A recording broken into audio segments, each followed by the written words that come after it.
the night after the Royal Rumble, there's all this controversy about the Mick Foley Rock match because, as you probably recall, it was a pre-recorded "I Quit" from the Sunday Night Heat promo. Mankind or Mick Foley did not actually quit, and neither did you and Owen, because y'all win the tag straps the very next night, defeating Ken Shamrock and Big Boss Man.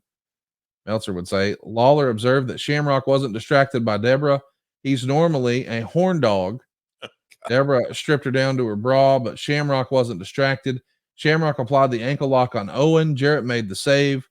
Coco Beware, not identified, in a blue blazer outfit, then ran to the ring and knocked out Shamrock with a guitar.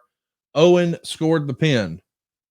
So you guys become tag champs. Some shenanigans are run in from an African-American blue blazer, and it's Coco Beware, the former tag team partner of Owen, and a guy who was famous for throwing one of the best looking drop kicks in the history of Memphis. What a special and kind of random night this was, huh? Conrad, random is the absolute best word for this, because, and look, I don't think there was a master plan like so many things at the time. It was segment by segment and entertainment and shock value here and there. But, you know, Owen denying and the ins and outs of the Blue Blazer character all the way through this run. I'm not, you know, I'm not the Blue Blazer. I'm not this. Well, a nice curve that it's going to be an African-American and not Owen, but you know, you have to go down that road of, oh, his old tag team partner, Coco Beware. But none of this really ever came to fruition. It was just a random kind of hodgepodge for the next couple of weeks and even months of the Blue Blazer character. But it, I'm the reason, one of the reasons I'm chuckling is just the look on Owen's face. We didn't know Coco was coming in. What? I mean, yeah, of course. Yes, we knew he's coming in the match. We didn't know he was going to be at Raw when he showed up. It just, okay, I got it. And again, kind of week to week or every other week to week decision making. And so there was never long storyline arcs that, okay, this is how we're going to pay off the Blue Blazer story. That was no, this week, Coco, you're Blue Blazer. How, talk to me about when you find out you're winning the tag straps. You find out that day at TV, or did you know ahead of time? Oh, found out. You know what? We probably, you know, I don't remember the exact moment. Probably found out going into the weekend with the Rumble, and that year it was Austin McMahon story, if you will, completely in the Rumble. We knew we were going to be bits and parts players, but we probably found out going into the week. We like what you saw, because Vince did like he liked what he saw in Jeff and Owen, and I think most everybody did. Everybody's like, okay, that team clicks. Let's roll with it. Any good Coco stories from back in the day? I mean, I don't know when we'll talk about Coco Beware again, so I want to make the most of it right now. Okay, a good call. The story that always stands out. Gosh, I'm gonna get my West Tennessee towns. Nobody in Ireland knows the difference. Well, if you, because I'm Google Coco where he went to high school. Coco Beware. I want to say where he went to high school. Okay. The high school story. Okay, I'm looking. I'll see if I can find it. If you can find it, because it ties into the story. You're like, what the hell's Union City High School? Union City, Tennessee. Okay, that's what. Thank you. Union City, Tennessee. So, how old is Coco? Since you have it pulled up, because I'll give the. He was born in 58, so he's 65. Okay, so 78, mid 70s. He's in high school, right? Yep, he would have probably graduated in like 76. Okay.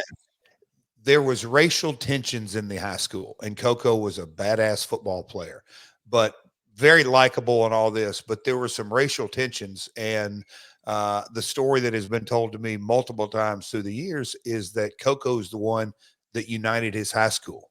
That wow, yes, that basically as a high school senior, you know, star athlete. But man, you're around Coco, you can't help but laugh and have a good time and smile, and you know, all the, he's just a jovial cat. But I just remember, gosh, my dad told me this story. Eddie Marlin. We would run Union City, Tennessee as a spot show. It was kind of reiterated, but he took a stand and basically did not let his high school get divided by racial tension, and he united the school. And that's the first story that always comes to my mind about really doing something that really, really matters. Now, I could tell you, him and Bobby Eaton as a tag team, fantastic. One of my favorite teams I was maybe, I don't know, middle schooler, maybe getting in high school. I don't know exactly what years, but he teamed with Norville Austin as the PYTs, the Pretty Young Things. They had the Jerry curls, but they were both bump taking heels and very entertaining. And then, Coco through the years. And I've told you my favorite match of Coco is that my dad and Lawler, they didn't want Lawler to end up facing Flair, the timing, the creative, and whatever it may be. And they wanted Flair to get a win. And so they did a story on TV where Coco ended up getting the NWA title shot. And I watched it as a kid from the back of the Coliseum. And then about halfway down the match, I kind of eased down to the back row of ringside. But that is probably the night that I really, I can't say become a Ric Flair fan, but I was in awe of, oh, wow, they have the people standing halfway through this match and all the way out. Rick had convinced the Mid-South Coliseum fans that Coco was going to beat him that night. It was phenomenal. And Coco's athletic ability and the drop kicks and just super. So I love Coco. Coco's a good cat. And yeah, there's my Coco stories. Do you remember our old great close personal friend Pondwater Dave, who you had an interaction with at a green room once at Top Guy Weekend? I'll never forget the look that I felt on my face when he looked up at me. Well, he has a great Coco Beware story. You'll have to ask him about it someday. It's way funnier when he tells it, but okay. The gist is, he grew up in Mississippi and Texas, so there was a spot show where Coco was there and he was a heel. Okay.